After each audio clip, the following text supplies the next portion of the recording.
బండి సంజయ్ గారు కోరుతా ఉన్నారు. కేటీఆర్ విషయంలో కాంగ్రెస్ చేస్తున్నదంతా లొట్టపీసు వ్యవహారమే. డ్రగ్స్, ఫోన్ ట్యాపింగ్, కాళేశ్వరం కేసుల్లోనూ హడావిడి చేసి వదిలేశారని ఇక బండి సంజయ్ గారు విమర్శ చేస్తూ ఉన్నారు. వాస్తవానికి బాగానే ఉన్నాయి, అంటే బండి సంజయ్ గారు బాగానే ప్రశ్నిస్తూ ఉన్నారు. కానీ ఒక మాట అనుకోవాలి మనం, అడ్డగోలుగా తిడుతున్నా ఎందుకు చర్యలు తీసుకోవట్లేదు అంటే, అసలు అడ్డగోలుగా తిట్టిన వాళ్ళ మీద చర్యలు తీసుకుంటే రాజకీయ నాయకులందరూ జైల్లోనే ఉంటారు.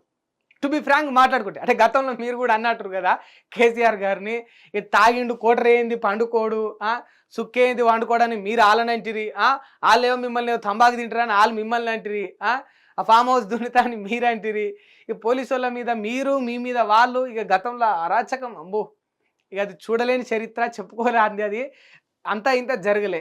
ఇక అడ్డగోలుగా మాట్లాడిన వాళ్ళందరినీ జైలు వేసుకుంటూ పోతే నాకు తెలిసి 195 మంది రాజకీయ నాయకులు జైలు ఉంటారు, ఒక 5 మంది ఏమో బయట ఉంటారు. ఇక వాళ్ళు కూడా అయితే మాట్లాడరని కాదు, ఏదో కొంచెం సున్నితత మనస్తత్వం ఉన్న వాళ్ళు, ఇక బయట 10 మంది ముంగట ఎట్లా మాట్లాడు తెలిసిన వాళ్ళే బయట ఉంటారు.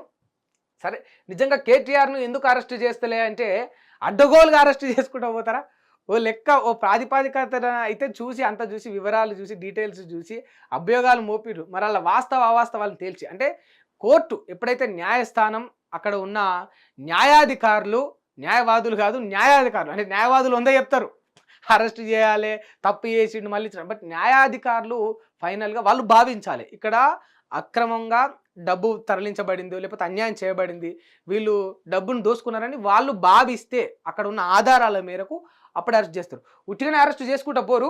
సరే, అరెస్టు వాస్తవానికి ఒకవేళ నిజంగా అక్రమాలే జరుగుంటే, అన్యాయాలు జరుగుంటే అది నిగ్గదీల్చి తేల్చాలి.